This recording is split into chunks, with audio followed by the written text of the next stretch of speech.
Gain an insight into 30 people's personalities and industries. Hi, I'm Lana from Lana Mae Meets, and today I'm going to be joined by Aoife Madden, author of Bees for Bladder blog. Aoife, thank you so much for joining me today. Can you introduce yourself and talk about living with an illness? Yeah, so hi Lana. So I am Aoife, and I run a blog online called Bees for Bladder. We have paused it over the last couple of years as my friend Corinne and we run it together. She's just had a little baby, and I had some family members pass away, different bits and bobs go on. So we've just put a pin in Bees for Bladder for now, but it will come back around and we'll start it up again. And it was born out of the fact that both of us live with a long-term chronic invisible illness. We both have a bladder condition called Fowler syndrome. So I have a stoma bag. I've had my bladder removed. So I've got a full stoma now. And then Corinne has a catheter, which is what I lived with previous to having the stoma bag. Mm-hmm. Wow, that's very interesting. It's nice you've got someone to run it with and Yeah, through your yeah. experiences. So, how did you find out um, about this invisible illness? Like, did you have symptoms and kind of talk us through that? Yeah, so when I was 15, I went into chronic retention.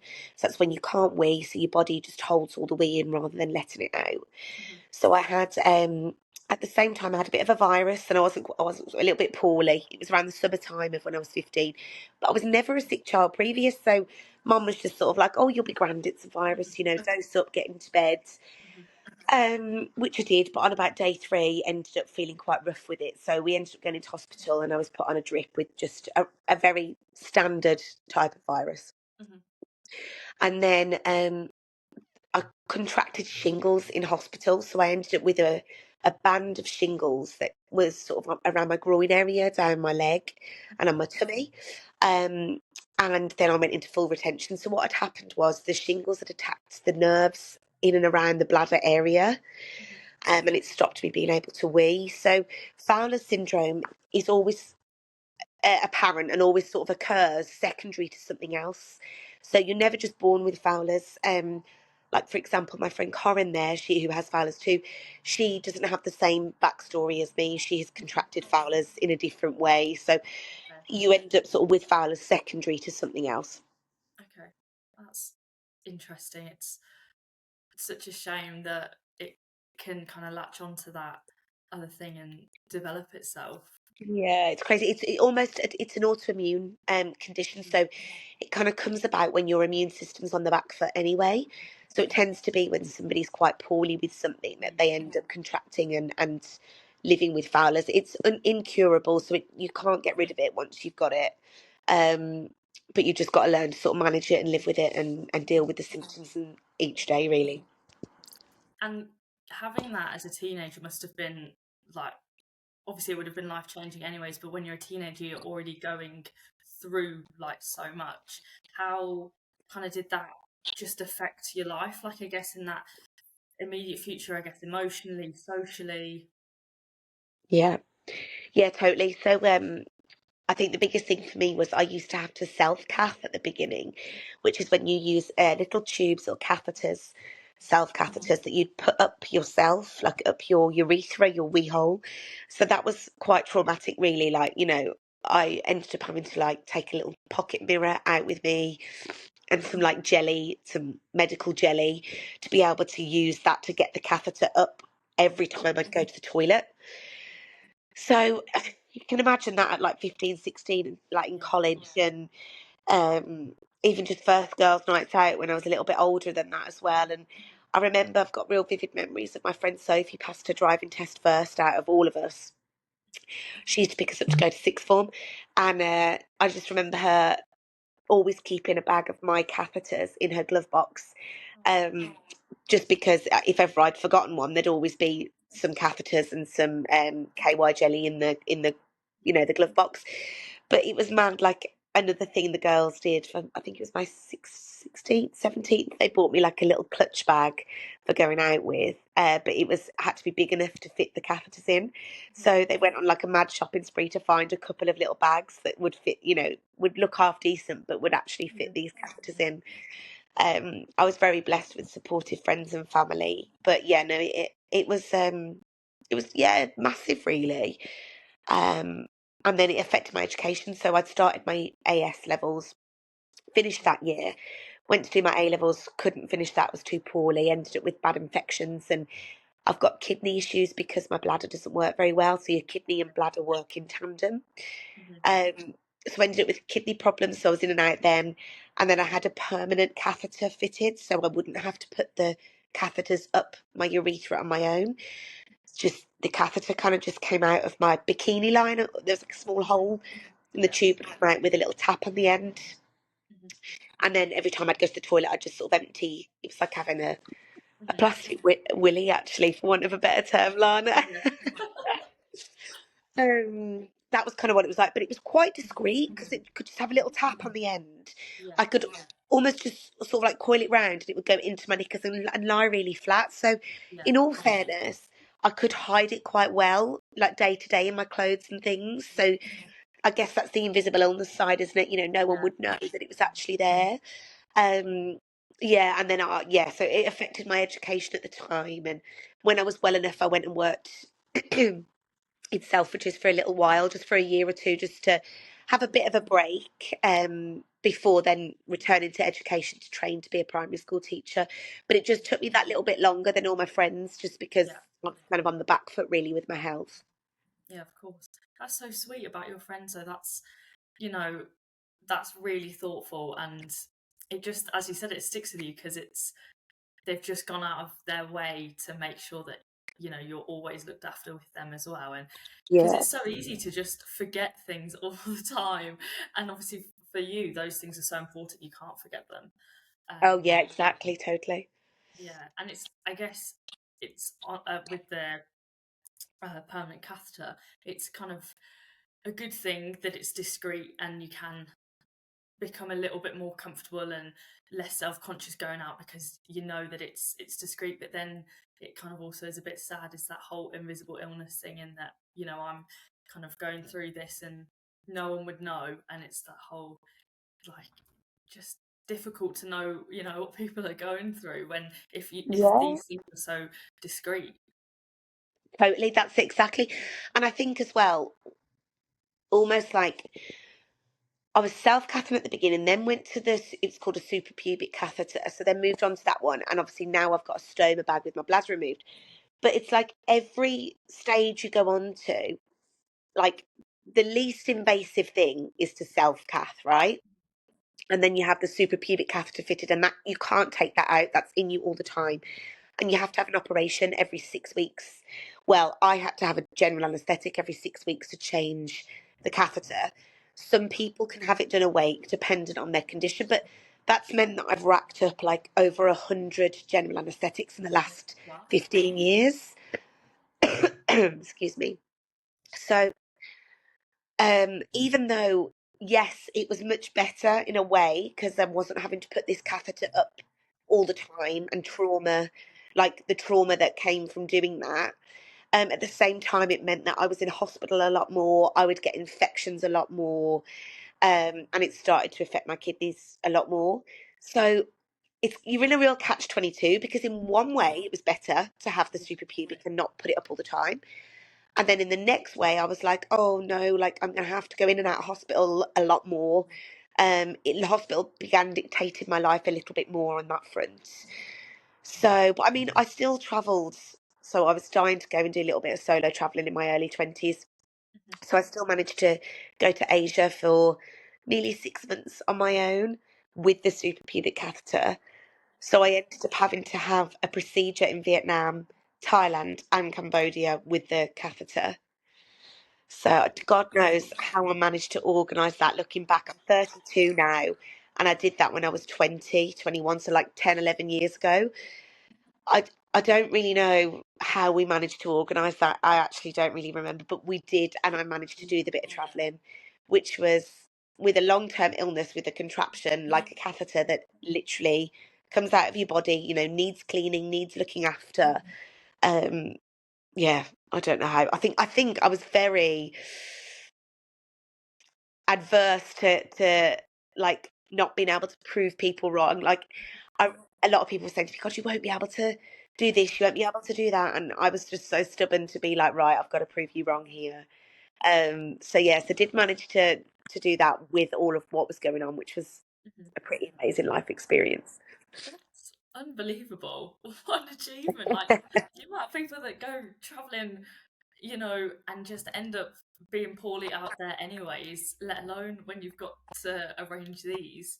Wow. Yes, But yes, arranged. no, Yeah, 100%. People can't just let your illness dictate you. You can, work around it. And if you know the routine, you can structure it and see, if you can make it work. And you clearly did. And that's great. yeah, no, totally, exactly.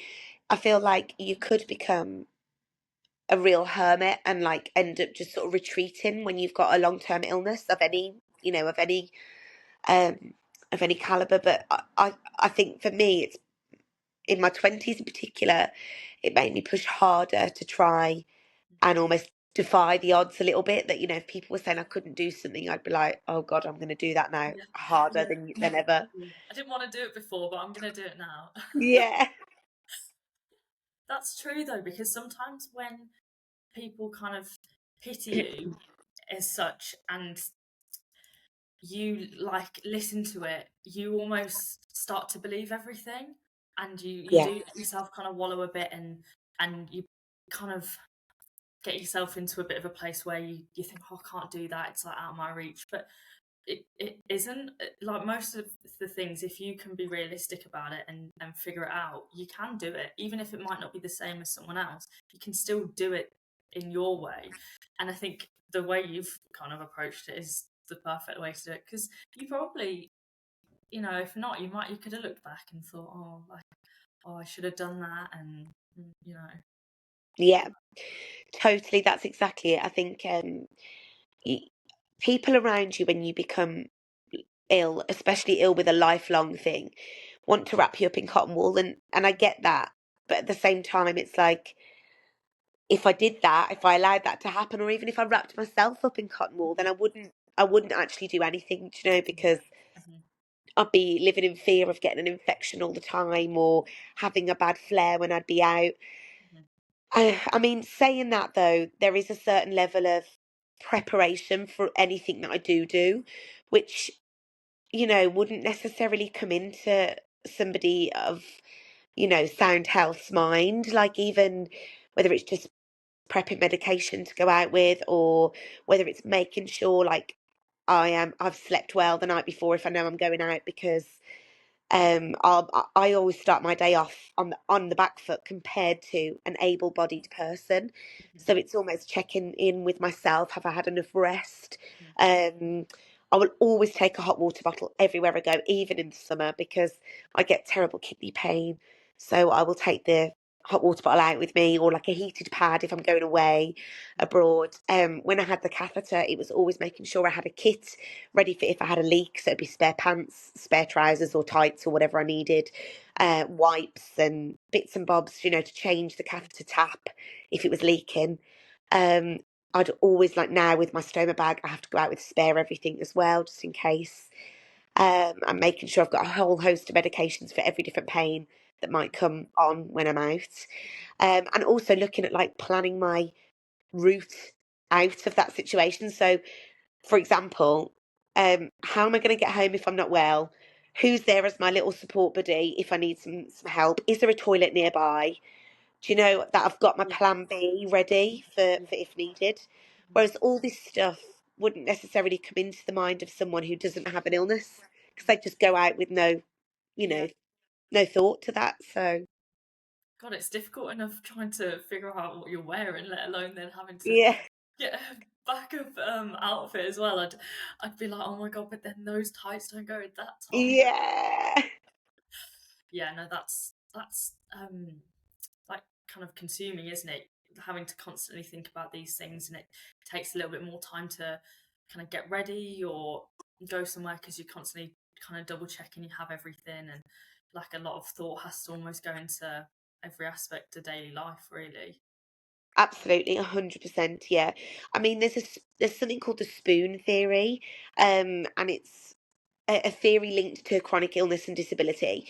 But the idea is that everybody has spoons to start their day off, and someone able-bodied may have 10 spoons, right? They'll have their maximum amount of spoons in the morning, and they can get through life by, like, if you imagine life as I don't know, a tub of Ben and Jerry's, they can get through their tub of Ben and Jerry's with all their spoons, no problem really.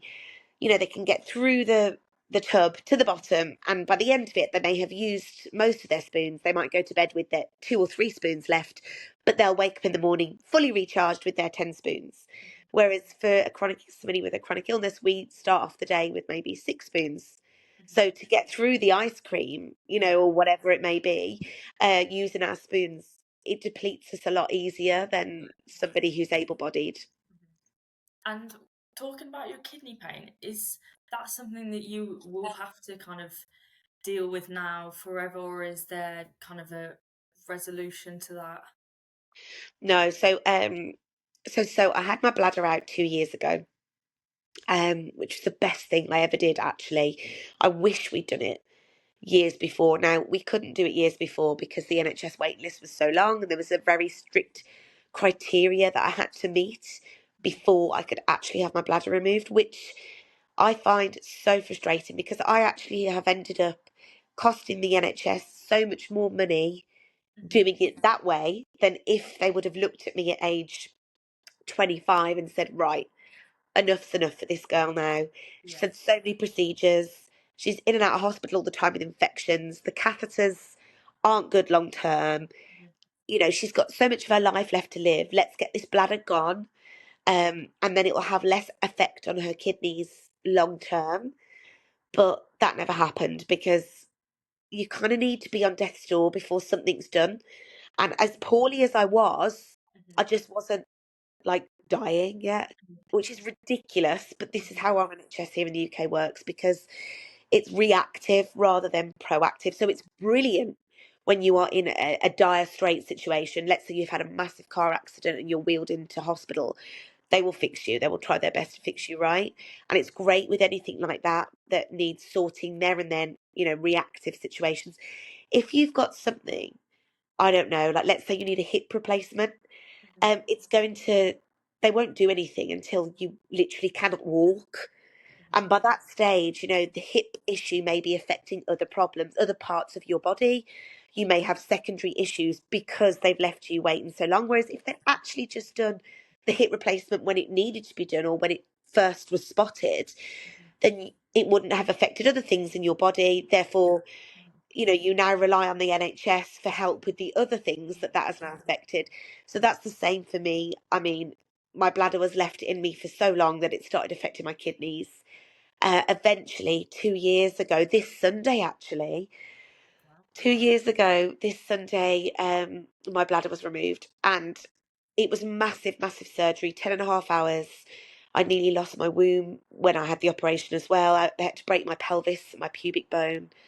It was huge. I've got a big scar at my tummy and then obviously the stoma bag as well. But it's just wild and crazy to think that it got left till when I was getting so poorly. So now I have quite scarred kidneys and they are already laboured because I don't have a working bladder.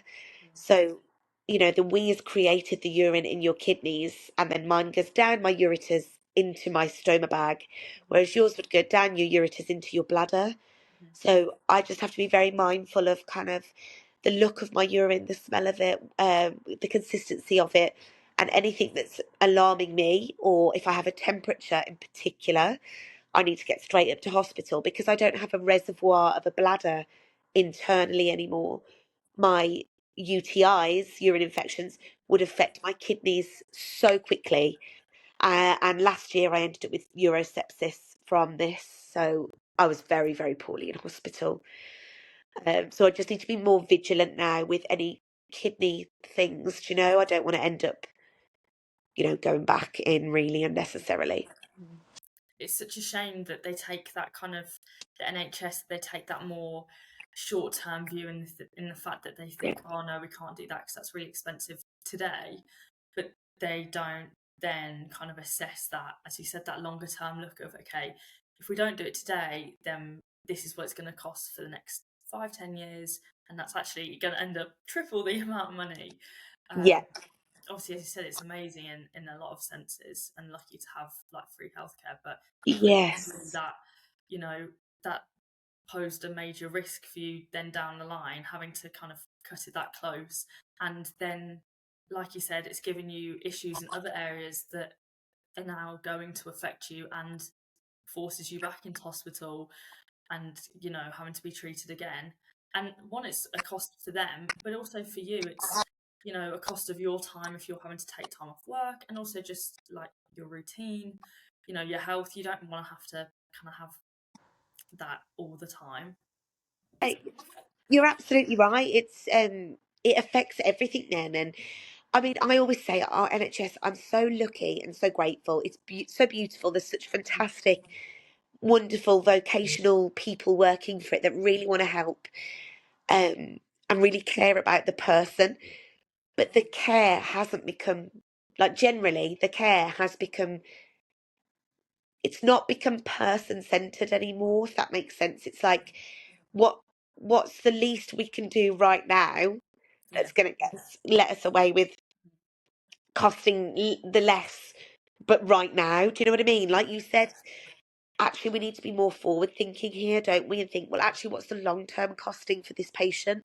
Yeah. And not just, yes, for the NHS, it's, actual money costing, but costing on that person's life, like you've just said there, about, impacting so many areas of your life. I mean, I'm a primary school teacher, and excuse me, I am very lucky that my head teacher that I work for has been very supportive with letting me to, leave school early for the odd hospital appointment here and there. And I try and plan things around half terms and school holidays. But, if I didn't have that support from my head teacher, my boss, and if I wasn't able to try and plan some appointments around weekends, holidays, Friday afternoons, etc., it's impacting another area of your life, isn't it? And I always say the NHS is so beautiful, but it is broken. It needs an overhaul, really. I wouldn't be here without it, but my God, I probably would be a lot better had they done things earlier in my, health journey. Yeah, definitely. Would you say there have been any moments, where you felt isolated because of the illness, or like stigma? Obviously, you said that a few people had kind of said you can't do something, and you like proved them wrong. But has there been much stigma that you've had to kind of break through and face from people? Um, yeah, I guess a little bit, yeah. A big moment that comes to mind is when I was training to be a primary school teacher. There was a lady that used to work at our university. She was like head of my course. And I remember her putting me on a placement for teaching and then taking me off the placement after I'd had an infection. And I'd had, I don't know, 3, 4 days off of the placement because I was poorly. And the idea would be that I'd just make up those days at the end. Mm-hmm. So it's not, not that big of a deal. I wasn't a class teacher yet, I was just going in and helping and getting some experience. And I remember turning up at the school and they were like, "Oh, you're not here anymore. You're not with us anymore." I was like, "What?" Anyway, rung university. This lady said, "Oh yeah, no, we've taken you off because, you probably need to rethink your career choices, Aoife, with being being a primary school teacher because, you've got a long-term health condition and it's not really fair, like, to go into that kind of a career because, well, I just don't think you'd be able for it, really." And I remember being like, "Oh my God, I'm not having this. Absolutely not. I want to do this." Mm-hmm. And yes, there'll be adaptations that need to be made to my workplace, i.e., maybe a classroom near to a bathroom Mm-hmm. would be great, or if there is the odd Friday afternoon, we get something called PPA as teachers, which is planning time. So it's time when we're outside of the classroom. So usually I'll try and take my PPA around hospital appointments so that it doesn't impact Mm-hmm. the day for the children and for me. So, that there would be adjustments that could be made, but she was adamant that realistically, I shouldn't really be going into teaching with what I've got going wrong. Um, so anyway, my mum and I ended up meeting with her for a meeting about this. And my mum wiped the floor with her, to say the least, because she was like, you should be teaching about inclusivity, not exclusivity, especially with teaching. Like we're taught to, when we're training to be teachers, we're taught to include all children in everything, no matter what, and make it that everyone can access the learning in any which way. So to then say to me that like I Yeah. can't access this learning or I can't be a part of that because of my illness just felt so discriminatory. Um, so yeah, so I've come across a few people like that and a few scenarios, and maybe like in my dating life as well, a couple of guys being a bit like, oh, I don't know if I could deal with that. Yeah. And I think, do you know what? That's absolutely fine. As long as we're honest about that at the beginning of our Yeah. dating journey or whatever, then fine. Like, we can part ways if you don't feel this is something you would want to get on board with. But Yeah. I think I've done so well at sort of, not to blow my own trumpet, but managing my own health in and amongst everything else in my life, that actually I've been very lucky that it hasn't really affected the other person that I'm with or dating, because I do just take myself to hospital most of the time. They might have to come and visit me if I'm in for a week. They can pop in and see me Yeah. or whatever. But other than that, I'm trying to manage it myself so that it doesn't sort of bleed into their life. Yeah. Trying to be as self-sufficient as possible. Yes, yes. Yeah, that's not great from the teacher. Like, you're not doing, what is it, what's the saying? Not practicing what you preach. Yeah, yeah. But as you said, it's not just black and white, is it? You can have those grey areas where you can kind of make it a bit more bespoke to you. It doesn't mean it just can't work. Yeah. And also, as you said, it's kind of a great job to have, because imagine if you were in a 9 to 5 and you didn't get those holidays and it was very, rigid with those hours. Whereas if you're able to take that PPA time and use your half terms and everything, then, that's really good flexibility. Yeah, it is on that front, definitely. I mean, it is hard if something falls on like a Wednesday at 11 o'clock, because I'm like, oh God, no, I'm not going to be able to. But generally speaking, what I'll always do is try and move the appointment first around work. So I'll ring Yeah. up the department and see. And if they can't, Mhm. then my head teacher at my current school, she is super supportive. So she'll be like, right, what can we do to try and juggle around that week? Yeah. And she'll see if she can get someone to stand in for me for a couple of hours if I've got to nip out to the hospital or whatever. So I think as well, like having good relationships with people around you is so, so important, whether that's family or friends. And 100% it's important with your workspace too, and being really honest and transparent. But I think if you show them that like this disability, it enables me rather than disables me. Like I want to fight it. I don't want to succumb to being a sick person, for want of a better term, do you know? Yeah.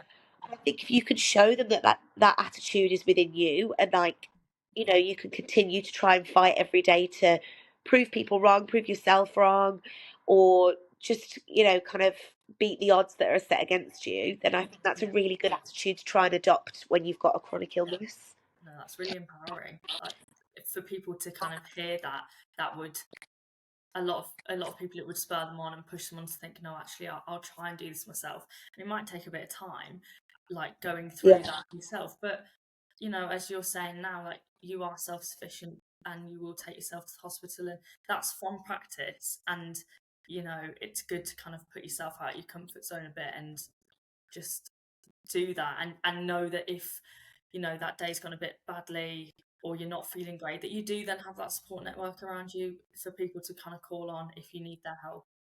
Yeah, 100%, definitely. And I would say that make sure you've got a really good support network around you, because even though I am quite self-sufficient, there have been times, obviously when I've been quite poorly and I've needed family and friends around me, or there might be a big appointment. So I don't necessarily want to do that one on my own, because we're Yeah. going to be discussing really big things. So I might take my auntie, or in times gone by, my mom, just because, it's another person to come up with Yeah. questions for the clinician with. Yeah. And sometimes because it's about you in your life. Sometimes, like, I'm fixated on something that they've said at the beginning of the appointment, right? Because I'm like mithering over that or worrying. So then I miss something else that might be said later on. So if someone else is with me, they'll be like, "Oh no, do you remember when they said this? They, whatever." So sometimes, yeah, it is good to have other people, but I think showing others that you can manage it as much on your own as you can. Actually, yes, it shows them, but it also, yeah, it empowers you, Alana. I think that's the right word, 100%. It empowers you to trust in your own ability to know your body and navigate the situation at hand. No, that's really good to hear, like for people hopefully watching and wanting to kind of hear that advice. So with your blog, kind of what motivated you to start it up?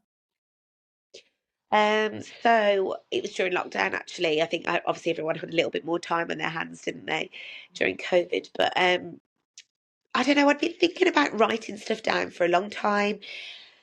I'd been through such a hell of a journey with having so many procedures and surgeries, and I've had lots of exploratory surgeries done as well in my early 20s in London under a specialist clinic. Um, and I just thought, God, because my illness is quite rare, it's quite bespoke. There's not a lot of people out there with Fowlers, so thought, right, I probably should try and document some of this stuff and write it down. Because when I was 17, 18, I felt so alone with Fowlers because I only knew one or two of the people within the UK that had it at the time. And I knew them, but they were a lot older than me. So I wished I'd had somebody who could have reflected on a journey from their teens with Mhm. this disease rather than, you know, tell me everything's going to be okay, but they're in their like 60s, 70s. And it was like, as much as they were lovely, these two women, I just kind of found it very unrelatable Mhm. for where I was at the time of my diagnosis. So I guess writing it all down, starting doing a bit of vlogging, going on some news programs talking about it and stuff like that.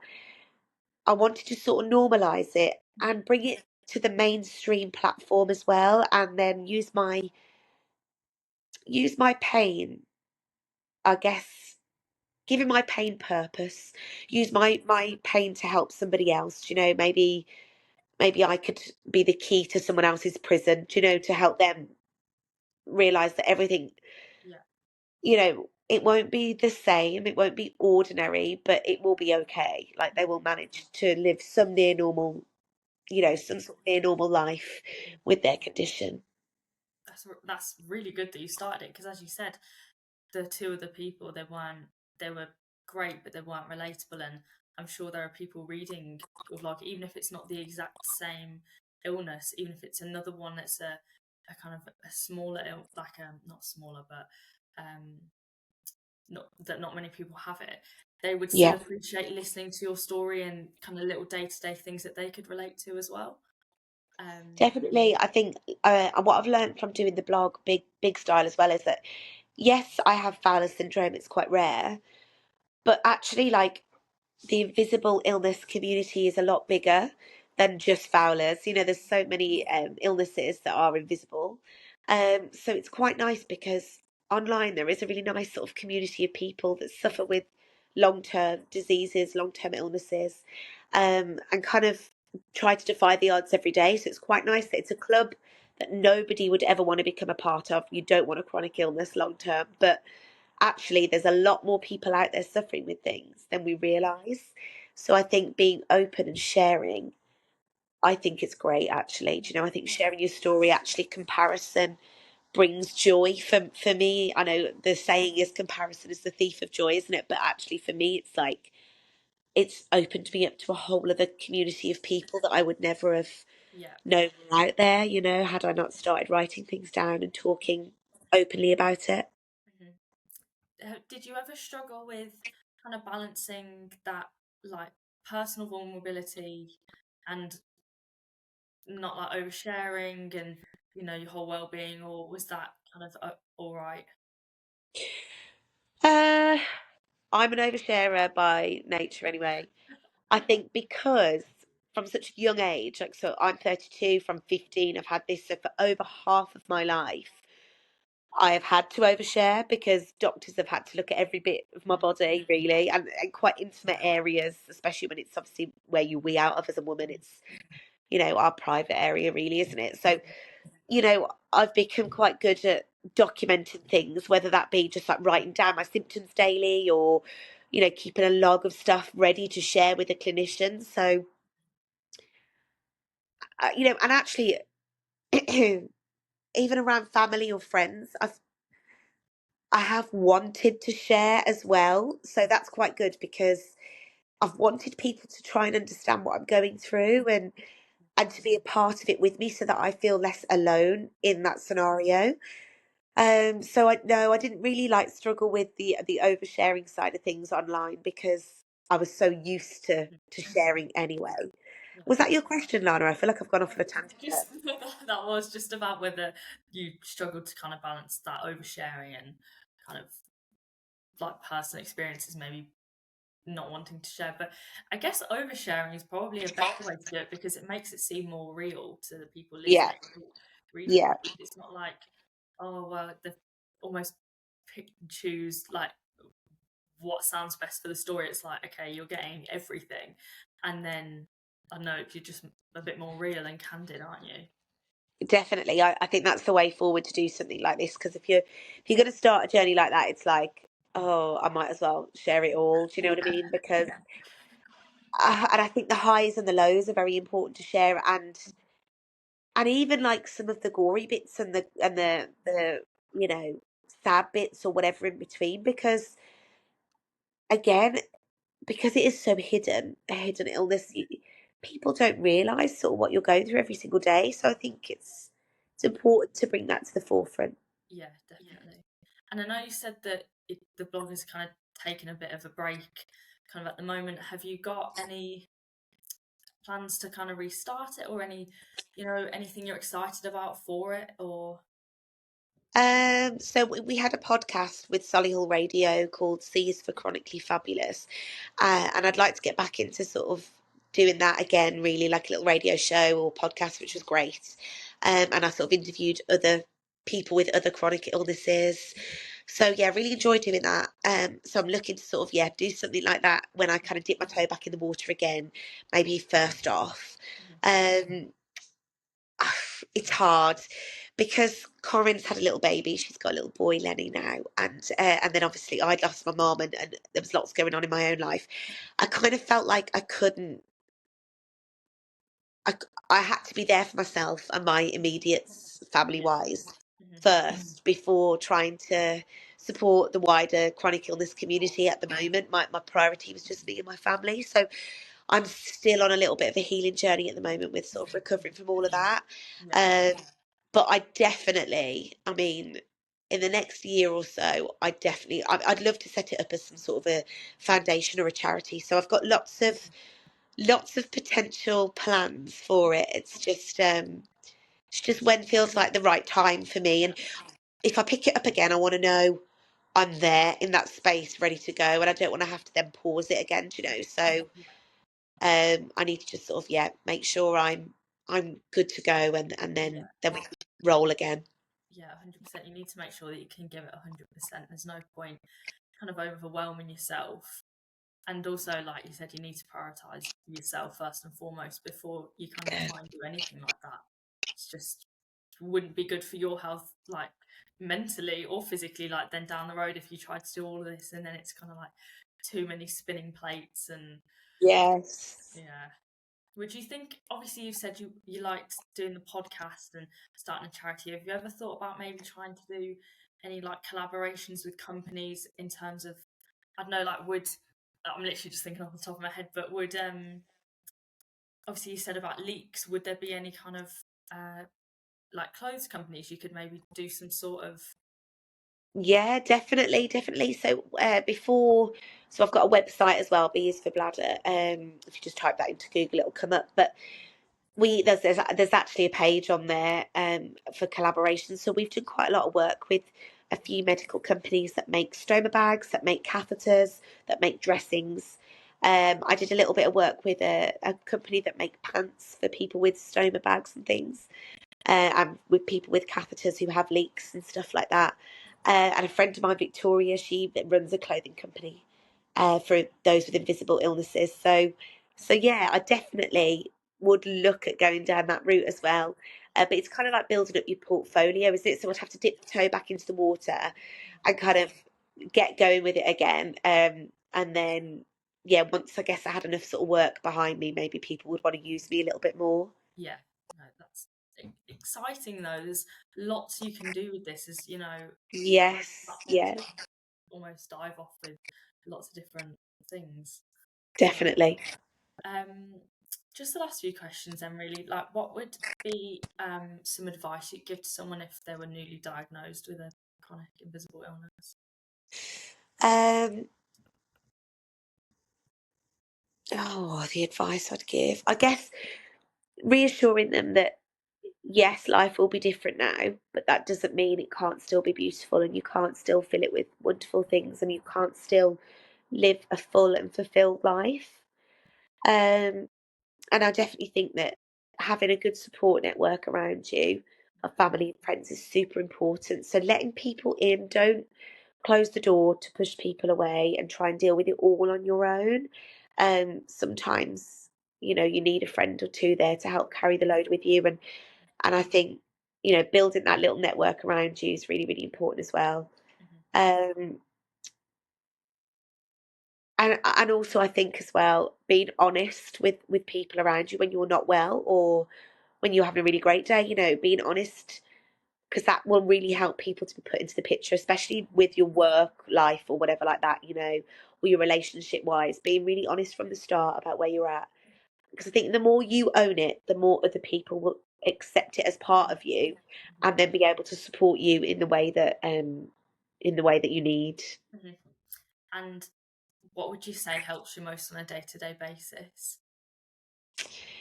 On a day-to-day basis, what helps me most probably would be my support network again. Probably would be the loved ones that I've got around me. Yeah, I mean they've been great, at times that I've needed them. Mhm. So yeah, I feel like for me anyway, I'm quite a chatty sort of personable person. I like to be connected with people face to face and see people like, when we went through that bloody pandemic, it was awful, wasn't it? Not being able to see family and friends. So I think, having that support network around me that if I am having a rubbish day, I can ring them or pop around to a friend's house, or they'll come and see me if I'm in hospital poorly. I just think, yeah, I'd be lost without them. So that's probably my best weapon in my arsenal, if you Yeah, like. yeah. Support network. Oh, that's lovely. That's really nice to hear. So we're on to the final round, so quick fire fun round of just random questions. So, have you got a song or two that you are like go to for lifting your mood? Oh my God.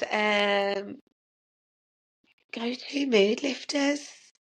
I love a band called Talking Heads. They're an 80s band. I don't know if you've heard of them. Um, and there's a song that they've got called This Must Be the Place, and that's one of my favourite songs. Mhm. And it's a little sort of 80s bop. So I guess, yeah, that would be my little mood lifter, go-to mood lifter song. Yeah. 80s music's good. It's Yeah, just, I don't know, you just listen to it and you think, oh, this could not be made today. There's so many great classics in that kind of era. there Um, are. mhm. Would you say you have any like comfort TV shows or any films? Harry Potter would be like my comfort film. Just because I remember being like 10 and 11 when the books came out and being so mad for it at the time. And then obviously the films, and I feel like I grew up at the same time as like Emma Watson and Daniel Radcliffe and all the actors that are in that franchise. Mhm. Especially around Christmas, Halloween, this time of year now, popping a little Harry Potter film on. Mhm. You could just have it on in the background. You can even doze off on the sofa and then wake up and it's just sort of still playing because I've seen them so many times. Yeah. So yeah, I do love Harry Potter. Mhm. And at least if you're in hospital for a while, you've got enough time to go through all of them again because they're long. They are long. Yeah.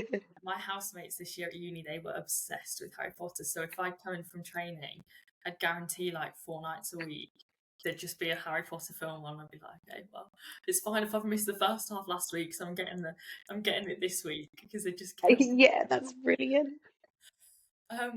If you had to share a hospital room with 3 people, like dead or alive, famous people, anyone, who would they be? Oh my God, this is a good question. Uh, oh, oh my God. Had to share the hospital room with 3 people. The first one would be my mum because she passed away a couple of years ago, but also she was a nurse. So she was a midwife actually, but she was great, like to be on hand for me with all my illness. So I would definitely have her in the hospital room with me because she'd be able to help with whatever might go wrong. How many people was I allowed to bring? Say that again. You wouldn't be short of chat. No, I wouldn't. Michelle was very chatty. Yeah, so 3 people. So you've got another 2. I've got another 2. Okay. She recently passed away actually too. It was Diane Keating, that actress. I love her films. First Wives Club is amazing. So I feel like someone like her, she's of an older generation, so she's probably got a good bit of wisdom, and I'd love to chat to her about her career, and I loved her style. So maybe she could style my hospital attire. Maybe she could pick out some cool pajamas for me and stuff like that. And then the third person, I love Florence the Machine. I love her music, so maybe she could be in the other bed and she could play me whatever I wanted when I wanted on her guitar. Well, that's a very girl power. Very girl power room, absolutely. You're gonna be being looked after by your mom. You're gonna be dressed to impress by dad, and Yeah, then you've got just like literally a one-to-one kind of music gig going on. yeah. Entertainment on tap. Yeah, and the Florence and the Machine is a bit wacky as well, so I'm sure you'd hear quite a few stories from her. Absolutely, I'd say yeah. She's got a story or two to Mhm. tell. Mhm. Have you got any like self-care rituals that you swear by, or any like products or anything that you'd be like, okay, I'd have to have these in my day to day. Um, I love a bath, so I'm mad for bath salts and stuff like that. Have to be careful with that though, obviously, with having a stoma bag, but I can have a bath with the bag on, so obviously the skin underneath is always protected because the bag is covering it. But yeah, I always have to look into products that I use in the bath, for example. But Epsom salts are great, or a nice bubble bath that's quite friendly for my skin is good. Um, Products that I can't live without. I love La Roche-Posay. I love all their skincare. And I love my jade roller that I put in the fridge overnight so it's nice and cold in the Yeah. morning. That is, I literally love those. I don't have one myself, but at home, I used to go to Dick and Teeth to Oh yeah. get like dermaplaning done, and after she'd done it, she put a face mask on and she would use those Oh, rollers, and it was like almost the best bit. The cold aspect of it was just, oh, it was so good. absolutely. Yes, yes. And La Roche-Posay stuff is amazing. When I first went to Australia, I went into the pharmacy and I said, "What is the best sun cream? Like, I don't care what it costs. Like, I'm gonna burn. So what would you recommend?" Yeah. And she said that their sun cream. And in the 6 months I was in Adelaide, I think I only burnt twice. And I was Oh like, my God, that was brilliant. and since then I've brought back ones for my mom, for my aunt. Like, Caroline, you're Yeah. like really sponsored at this point. And so last question, who kind of inspires you most? Just like, could be someone you know, or just, I don't know, like a famous person, celebrity. Um,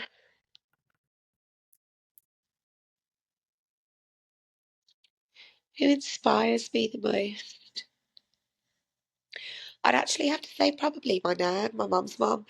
Um, she was just so kind all the time. Like I used to get so frustrated with things and fed up with things and be like, "Argh," and have a little vent to her. And I ever heard her have a moan or a vent about anyone. I don't know how she did it.